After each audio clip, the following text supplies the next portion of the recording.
کیا یہ ممکن ہے کہ زندگی کی سب سے بڑی کامیابی ہار ماننے میں چھپی ہو؟ اچھا، یہ تو بڑی عجیب سی بات لگ رہی ہے۔ ہاں بالکل عجیب ہے، کیونکہ بچپن سے ہی ہمیں سکھایا جاتا ہے کہ کبھی ہمت نہ ہارو، یعنی مسلسل کوشش کرتے رہو اور ایک نہ ایک دن کامیابی ضرور قدم چومے گی۔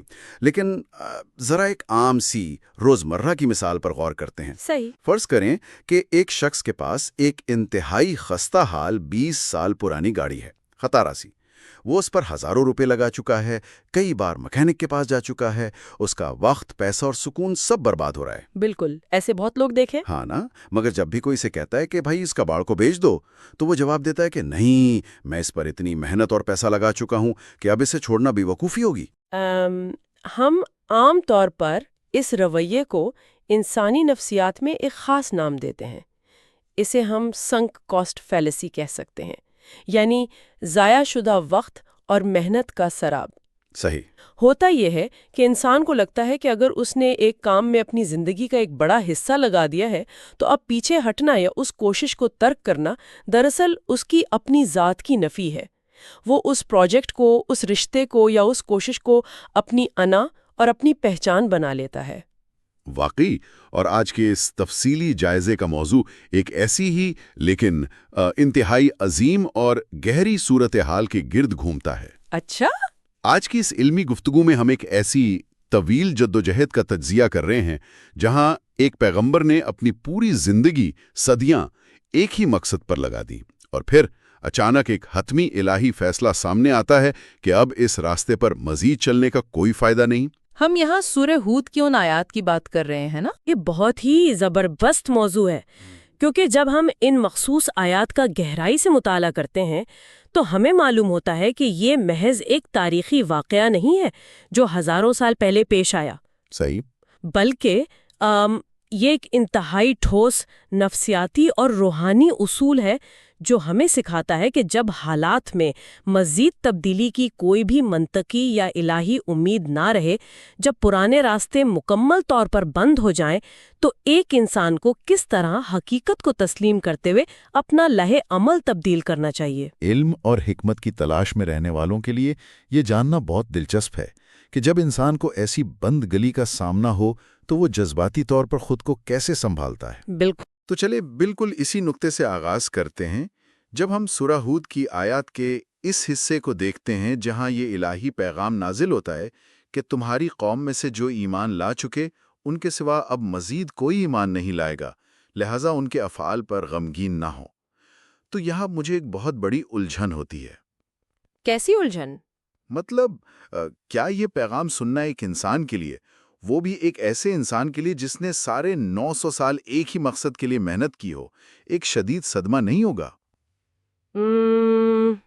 عام طور پر تو یہی لگتا ہے۔ یعنی جب کوئی اتنی شدت سے کسی کی بھلائی چاہ رہا ہو، دن رات ایک کر رہا ہو، اور اچانک اسے بتا دیا جائے کہ تمہاری یہ ساری کوشش اب مزید کوئی پھل نہیں دے گی، کوئی ایک شخص بھی تمہاری بات نہیں مانے گا، تو یہ تو انسان کو گہری مایوسی بلکہ شدید ڈپریشن میں دھکیل دینے والی بات لگتی ہے۔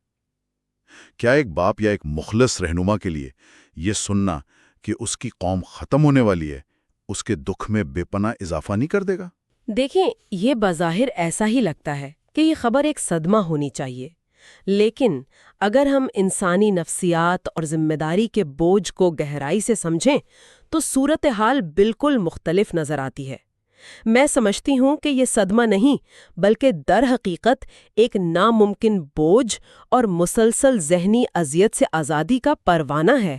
آزادی؟ وہ کیسے؟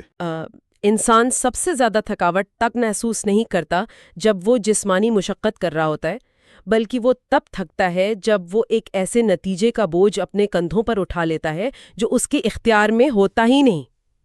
یہ بہت گہری بات ہے۔ ایک مخلص رہنما ہر روز صبح اٹھ کر یہ سوچتا ہے کہ شاید آج میں اپنے پیغام کو کسی بہتر انداز میں پیش کروں تو لوگ مان جائیں، شاید مجھ سے ہی کوئی کوتاہی ہو رہی ہے۔ وہ ہر انکار پر خود کو کٹہرے میں کھڑا کرتا ہے، یعنی وہ خود کو ہی قصوروار ٹھہراتا رہتا ہے۔ بالکل۔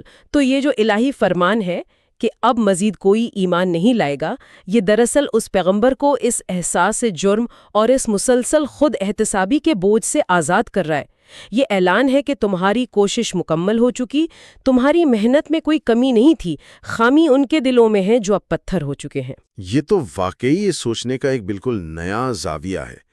اگر میں اسے ایک اور مثال سے سمجھنے کی کوشش کروں تو فرض کریں ایک انتہائی قابل اور ہمدرد ماہر طبیب ہے جو سالوں سے ایک بظاہر لا علاج مرض کا علاج تلاش کر رہا ہے۔ صحیح، ایک بہت ہی کمیٹڈ ڈاکٹر۔ ہاں، اور اس کے ہسپتال میں مریض اس بیماری سے تڑپ رہے ہیں۔ اس نے اپنی راتوں کی نیندیں حرام کر دی ہیں، وہ ہر ممکن دوا، ہر ممکن نیا طریقہ آزما چکا ہے، کیونکہ وہ انسانوں کو اس طرح مرتے ہوئے نہیں دیکھ سکتا۔ وہ ایک مسلسل ذہنی اور جذباتی اذیت میں مبتلا ہے کہ شاید وہ مزید پڑھے، مزید تحقیق کرے تو کوئی راستہ نکل آئے، اور پھر بالآخر طبی اور سائنسی حقائق کی روشنی میں یہ بات مکمل طور پر ثابت ہو جاتی ہے کہ اب مرض اس نہاج پر پہنچ چکا ہے جہاں کوئی دوا، کوئی معجزاتی علاج کام نہیں کرے گا۔ بالکل۔ یہ حقیقت سننا اور تسلیم کرنا یقیناً تکلیف دہ ہے، لیکن کیا یہ ادراک اس طبیب کو اس مسلسل تھکا دینے والے اور جان لیوا احساس جرم سے آزاد نہیں کر دیتا؟ اب وہ اپنا دھیان ایک بے سود جستجو میں ضائع کرنے کے بجائے ان مریضوں کے درد کو کم کرنے یا ان لوگوں کی فلاح پر لگا سکتا ہے جو واقعی بچ سکتے ہیں۔ یہ مثال بہت عمدہ ہے، لیکن اس میں ایک اور پہلو بھی شامل ہے۔ وہ کیا؟ طبیب والی مثال میں ایک مجبوری کا عنصر ہے، جبکہ یہاں ہم ایک ایسے نظام کی بات کر رہے ہیں جو کائنات کے خالق کی طرف سے وضع کیا گیا ہے۔ اور یہاں جو بات سب سے زیادہ حیران کن ہے وہ اس پیغام کا دوسرا حصہ ہے کہ لہٰذا ان کے افعال پر غمگین نہ ہوں۔ صحیح، غمگین نہ ہونے کا حکم۔ ہاں، عام طور پہ جب کسی کو پتا چلتا ہے کہ اس کی محنت رائگان گئی ہے تو وہ ماضی کی طرف دیکھ کر کرتا ہے، غمگین ہوتا ہے، لیکن یہاں باقاعدہ حکم دیا جا رہا ہے کہ غم کو اپنے اوپر طاری نہ ہونے دیا جائے۔ ایسا کیوں ہے؟ کیونکہ شاید پچھتاوا مزید وقت ضائع کرتا ہے۔ بالکل، کیونکہ جب تک انسان ایک ناممکن چیز پر کرتا رہتا ہے اس کی توانائیاں ماضی میں قید رہتی ہیں۔ ہدایت دینا اور دلوں کو پھیرنا خالق کا کام تھا، پیغمبر کا کام پیغام پہنچانا تھا۔ صحیح۔ جب یہ قطعی فیصلہ سنا دیا گیا تو اس کا مطلب یہ تھا کہ اب مایوس ہونے یا پرانی باتوں پر آنسو بہانے کا جواز ہی ختم ہو گیا۔ ایک طرح سے یہ ذہن کو، شعور کو اور جذبات کو ایک کرے شٹ ڈاؤن کی طرف لے جانے کا حکم تھا تاکہ ایک نئی شروعات کی جا سکے۔ تو ہم یہ کہہ سکتے ہیں کہ وہ جو ایک مسلسل ذہنی کھچاؤ تھا، ایک امید اور نا امیدی کے درمیان لٹکنے والی کیفیت تھی، اسے ہمیشہ کے لیے ختم کر دیا گیا تاکہ انسان کا دماغ کسی نئی چیز کے لیے خالی ہو سکے۔ صحیح کہا آپ نے۔ اور یہاں سے گفتگو واقعی ایک انتہائی دلچسپ موڑ لیتی ہے، کیونکہ جیسے ہی اس پرانے جذباتی بوجھ اور ماضی کی ناکامیوں کی سوچ سے آزادی ملتی ہے، اگلا مرحلہ محض ہاتھ پر ہاتھ دھر کر بیٹھنے کا نہیں ہے۔ ہاں، وہاں روک نہیں جانا۔ یعنی ایسا نہیں کہا گیا کہ آپ بہت تھک چکے ہیں، اب آپ آرام کریں، یا صدمے سے نکلنے کے لیے کچھ وقت لیں۔ فوراً ہی ایک بہت بڑا اور اس وقت کے حالات کے لحاظ سے بظاہر ایک عجیب و غریب عملی قدم اٹھانے کا حکم ملتا ہے۔ آیت کا اگلا حصہ کچھ یوں ہے کہ اور ہماری آنکھوں کے سامنے اور ہماری وحی کی رہنمائی میں کشتی بنائیں۔ کشتی بنائیں۔ اب ذرا اس پہ غور کریں، ایک خشک علاقے میں ایک دیور ہائیکل کشتی بنانا، کیا یہ انسان کو ایک دکھ سے نکال کر ایک اور مشقت میں ڈالنے والی بات نہیں تھی؟ یہی تو کمال کی حکمت ہے۔ دیکھیں، جب آپ کے ذہن سے ایک بہت بڑی اور طویل جدوجہد کا بوجھ اچانک ہٹا لیا جائے تو ذہن میں ایک بہت بڑا خلا پیدا ہو جاتا ہے، ایک ایمٹینس سی آ جاتی ہے۔ بالکل۔ نفسیاتی طور پر اگر اس خلا کو فوراً کسی تعمیری، مسلسل اور انتہائی توجہ طلب کام سے نہ بھرا جائے تو انسان شدید بے چینی اور پرانے دکھوں کی دلدل میں ڈوب سکتا ہے۔ عمل بوجھل سوچوں کا سب سے بڑا علاج ہے۔ واقعی ایکشن سے بہتر کوئی اینٹیڈوٹ نہیں۔ کشتی بنانے کا یہ حکم دراصل اس پیغمبر کے لیے ایک نفسیاتی اور عملی سہارا بھی تھا، لیکن اس میں ایک سوال پیدا ہو سکتا ہے جو عام طور پر ذہنوں میں آتا ہے کہ عذاب لانے والی تو خدا کی ذات ہے، تو نجات کے لیے خدا کوئی معجزہ کیوں نہیں کر دیتا؟ ایک بنی بنائی کشتی آسمان سے کیوں نہیں اتاری گئی؟ بالکل، میں بھی یہ سوچ رہا تھا، جب سب کچھ خدا کے اختیار میں ہے اور فیصلہ بھی حتمی ہو چکا ہے تو پھر انسان سے یہ مشقت کیوں کروائی جا رہی ہے؟ مہینوں یا سالوں تک لکڑیاں کاٹنا، تختے جوڑنا، اس طویل جسمانی محنت کی کیا منطق ہے جب کائنات کا مالک ایک سیکنڈ میں نجات دے سکتا ہے؟ کیونکہ قانون فطرت میں انسانی محنت اور الہی رہنمائی کا ایک انتہائی گہرا اور متوازن تعلق ہے۔ معجزات اس وقت آتے ہیں جب انسانی کوشش اپنی آخری حد کو چھو لے۔ عذاب کا فیصلہ ہو چکا تھا، نجات کا وعدہ بھی سچا تھا، مگر اس نجات کے اسباب انسان کو خود پیدا کرنے تھے۔ صحیح آ رہا تھا کہ اس کا رب ہر لمحے اس کے ساتھ ہے۔ جب انسان کوئی ایسا کام کر رہا ہو جس کا نتیجہ بظاہر ناممکن لگے تو اسے ایک بہت مضبوط سہارے کی ضرورت ہوتی ہے۔ زبردست۔ اگر میں اسے آج کی دنیا کے کسی تصور کے ساتھ جوڑوں تو یہ ایسا نہیں ہے کہ کسی شخص کو ایک بہت بڑے منصوبے کا محض ایک نقشہ یا خاکہ تھما دیا جائے اور کہا جائے کہ یہ لو ہدایت کی کتاب، اسے پڑھ کر خود ہی بنا لو اور مہینے بعد آ کر رپورٹ دینا۔ ہاں، یہ سیلف سروس نہیں تھا۔ نہیں، بالکل نہیں۔ یہ ایسا ہے جیسے دنیا کا سب سے ماہر ترین معمار، ماسٹر آرکیٹیکٹ، جو ہر علم پر عبور رکھتا ہو، وہ خود ہر لمحے آپ کے ساتھ کھڑا ہو۔ جب انسان لکڑی کا ایک ٹکڑا اٹھاتا ہے، جب وہ ایک کیل ٹھوکنے لگتا ہے، تو وہ ماہر معمار مسلسل رہنمائی کر رہا ہے۔ وہ بتا رہا ہے کہ یہ جوڑ کیسے لگانا ہے، اسے کتنا مضبوط ہونا چاہیے۔ یہ ایک طرف تو بہت بڑی ذمہ داری ہے، لیکن دوسری طرف ذرا اس تحفظ کے احساس کا تصور کریں۔ اس انسان کو معلوم ہے کہ وہ جو کچھ بھی کر رہا ہے، کائنات کا خالق خود اس کی نگرانی کر رہا ہے۔ وہ اسے کسی بھی ممکنہ غلطی اور لڑکھڑاہٹ سے محفوظ رکھ رہا ہے۔ آپ نے بالکل درست فرمایا۔ جب ایک انسان کسی ایسے کام میں ہاتھ ڈالتا ہے جس کا اسے پہلے کوئی تجربہ نہ ہو تو قدم قدم پر شکوک و شبہات پیدا ہوتے ہیں۔ کیا یہ لکڑی پانی کا دباؤ برداشت کر پائے گی؟ کیا اس کا توازن درست رہے گا؟ ظاہر ہے ڈرائی لینڈ پہ کشتی بنانا آسان تو نہیں۔ صحیح۔ تو ہماری آنکھوں کے سامنے کا مطلب صرف یہ نہیں کہ نظر رکھی جا رہی ہے، بلکہ اس کا مطلب مکمل حفاظت اور سرپرستی ہے۔ اور ہماری وحی کی رہنمائی میں کا مطلب یہ ہے کہ جب بھی سمجھ نہ آئے کہ اگلا قدم کیا ہونا چاہیے تو آسمان سے رہنمائی اترے گی۔ سبحان اللہ۔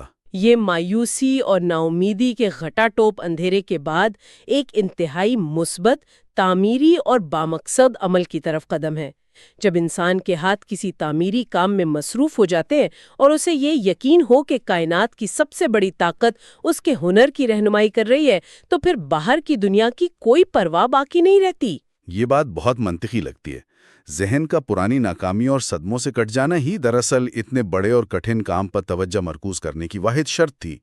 جب تک وہ پچھلا باب پوری طرح بند نہ ہوتا، اس نئی تعمیر میں وہ یکسوئی پیدا ہی نہیں ہو سکتی تھی۔ بالکل صحیح۔ لیکن اس منظر نامے کا اگلا حصہ جو اب ہمارے سامنے آتا ہے، مجھے ذاتی طور پر یہ حصہ سب سے زیادہ سخت بلکہ انسان کے اندر تک کو ہلا دینے والا لگتا ہے۔ آپ اس الہی تنبیہ کی بات کر رہے ہیں جو انصاف کے اٹل فیصلوں کے بارے میں ہے۔ جی بالکل۔ ایک طرف تو نیا عملی قدم شروع ہو گیا، تحفظ اور رہنمائی کا احساس بھی مل گیا، لیکن پھر اسی سانس میں ایک انتہائی سخت اور دو ٹوک الہی تنبیہ آتی ہے۔ فرمایا جاتا ہے کہ اور جنہوں نے ظلم کیا ہے ان کے بارے میں مجھ سے کوئی بات نہ کرنا، ان کی سفارش نہ کرنا، یقیناً وہ غرق کیے جانے والے ہیں۔ ہاں، یہ واقعی بہت واضح اور سخت حکم ہے۔ یہ بات ہضم کرنا بہت مشکل ہے۔ ایک طرف ہم کہتے ہیں کہ ایک پیغمبر سراپا رحمت ہوتا ہے، اس کے دل میں انسانوں کے لیے، خاص طور پر اپنی قوم کے لیے جس کے درمیان اس نے صدیاں گزاری ہیں، بے پناہ ہمدردی ہوتی ہے۔ وہ نسلوں کو اپنے سامنے جوان اور بوڑھا ہوتے دیکھ چکا ہوتا ہے۔ صحیح۔ اور دوسری طرف یہ کرا حکم کہ اب ان کے بارے میں کوئی بات نہیں سنی جائے گی، کوئی سفارش، کوئی رحم کی بھیک نہیں مانگی جائے گی۔ یہ تو ایک انسان کے اندر دوہرے رویوں کا ایک شدید ٹکراؤ، ایک زبردست ذہنی اور جذباتی کشمکش پیدا کر دے گا۔ جن لوگوں کے لیے عمر بھر رو رو کر دعائیں کی، اب ان کے لیے محض ایک لفظ بولنے سے سختی سے روک دیا گیا ہے۔ ایک انسان کے لیے اپنی اس فطری ہمدردی کو اس طرح اچانک بند کر دینا کیسے ممکن ہے؟ کیا یہ انسانی ہمدردی اور الہی انصاف کا ایک بہت بڑا اور تکلیف دہ ٹکراؤ نہیں ہے؟ دیکھیں، یہ جو آپ نے ذہنی اور جذباتی کشمکش کا ذکر کیا، جسے ہم جدید دور میں کوگنیٹو ڈسوننس یا دو متضاد خیالات کے ٹکراؤ کا نام دیتے ہیں، یہ انسان کے لیے واقعی سب سے کڑا امتحان ہے۔ بالکل۔ اور یہیں پر یہ بات سمجھنا ضروری ہو جاتا ہے کہ انصاف کا اصل تقاضا کیا ہے اور انسانی ہمدردی کی حد کہاں ختم ہونی چاہیے۔ ہمدردی بلا شبہ انسان کا ایک بہت خوبصورت اور بنیادی جذبہ ہے، لیکن اگر یہ ہمدردی کسی ظالم کے ظلم پر پردہ ڈالنے لگے یا جب یہ بار بار کی سرکشی اور ناانصافی کو جواز فراہم کرنے لگے تو پھر اس ہمدردی کی کوئی اوقات، کوئی اخلاقی حیثیت نہیں رہتی۔ یعنی ٹاکسک ایمپتھی بن جاتی ہے۔ جی ہاں، خدا کی طرف سے یہ حکم اس بات کا واضح اعلان ہے کہ نجات پانے والوں اور ظالموں کے درمیان اب ایک اٹل اور نہ مٹنے والی لکیر کھینچ دی گئی ہے۔ ایک حد تک مہلت دینا عدل کا حصہ ہے، لیکن لامحدود مہلت دینا انصاف کی نفی ہے۔ تو ہم یہ کہہ سکتے ہیں کہ بعض اوقات ہمدردی بذات خود ایک ظلم بن سکتی ہے۔ اگر ہم ان لوگوں کے لیے بھی ہمدردی دکھائیں جنہوں نے ہر موقع ضائع کر دیا اور مسلسل دوسروں پر یا خود پر ظلم کیا، تو ہم دراصل انصاف کے عمل کو روکنے کی کوشش کر رہے ہوتے ہیں۔ بالکل صحیح پکڑا آپ نے، اور ہماری اپنی زندگیوں میں بھی ہم اکثر اس کشمکش کا شکار ہوتے ہیں۔ ہم بعض اوقات ان رشتوں، ان لوگوں یا ان رویوں کے لیے بھی بہانے اور تعویلیں تلاش کرتے رہتے ہیں جو سراسر نقصان دہ اور ظالمانہ ہوتے ہیں، صرف اس لیے کہ ہمیں ان سے ہمدردی یا جذباتی لگاؤ ہوتا ہے۔ صحیح، ہم ایموشنل اٹیچمنٹ کی وجہ سے بلائنڈ ہو جاتے ہیں۔ اور یہاں ہمیں یہ سبق دیا جا رہا ہے کہ الہی انصاف کسی کی ذاتی خواہش یا کسی پیغمبر کے جذباتی لگاؤ کے تابع بھی نہیں ہوتا۔ حضرت نوح علیہ السلام کی اپنی قوم سے وابستگی اپنی جگہ مسلم تھی، لیکن حق کا تقاضا یہ تھا کہ اب اس وابستگی کو کائنات کے حتمی فیصلے کے راستے میں نہ آنے دیا جائے۔ جب ظلم اپنی آخری حد کو چھو لے اور بار بار دی گئی مہلتوں کو تکبر کے ساتھ ٹھکرا دیا جائے تو پھر سفارش کی کوئی گنجائش باقی نہیں رہتی۔ فیصلہ سنایا جا چکا تھا کہ ظالموں کا انجام غرق ہونا ہے۔ یہ مرحلہ کتنا صبر آزما ہوگا۔ ایک طرف آپ اس قوم کی تباہی کا یقینی علم رکھتے ہیں، آپ کے سامنے ایک بھیانک انجام ہے، اور دوسری طرف آپ کے ہونٹ مکمل طور پر سی دیے گئے ہیں کہ آپ رحم کی ایک ادنا سی بھیک بھی نہیں مانگ سکتے۔ یہ دراصل ایک انسان کا کائنات کی سب سے بڑی حقیقت کے سامنے خود کو مکمل طور پر سونپ دینے کا امتحان ہے۔ یہ اس بات کا اقرار ہے کہ میرا علم محدود ہے اور میرے جذبات خام ہو سکتے ہیں، لیکن جو فیصلہ کائنات کے خالق اور مالک نے کر دیا ہے وہی حتمی اور کامل انصاف ہے۔ بے شک۔ اس مقام پر پہنچ کر انسان کو اپنے پرانے تعلقات، رشتہ داریاں اور طبعی جھکاؤ کو ایک طرف رکھ کر خالصتاً حق اور سچائی کے فیصلے کے سامنے سر تسلیم خم کرنا ہوتا ہے۔ یہ اس کائنات کا ایک اٹل قانون ہے کہ جب الہی عذاب کا آخری فیصلہ صادر ہو جائے تو پھر اس میں کوئی رعایت نہیں ہوتی، چاہے سامنے کھڑا شخص کوئی بھی ہو، اور چاہے اس کے لیے سفارش کرنے والا خود وقت کا پیغمبر ہی کیوں نہ ہو۔ یہ عدل کی وہ بلندی ہے جہاں انسانی جذبات کی پرواز ختم ہو جاتی ہے۔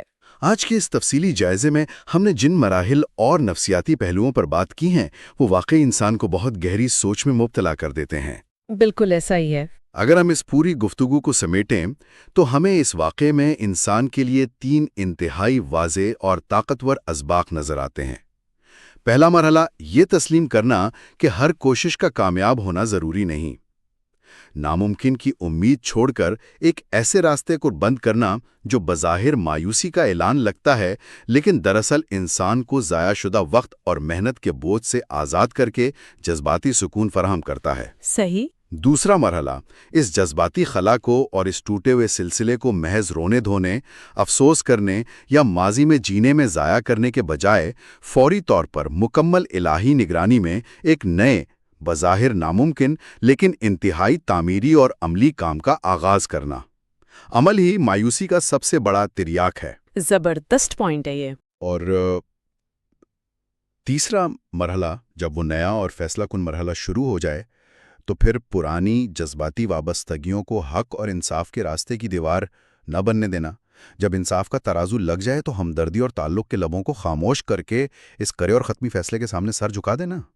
میں اس خلاصے سے مکمل اتفاق کرتی ہوں۔ معلومات اور حکمت کے متلاشی افراد کے لیے ان آیات میں زندگی گزارنے کا ایک پورا فلسفہ چھپا ہے۔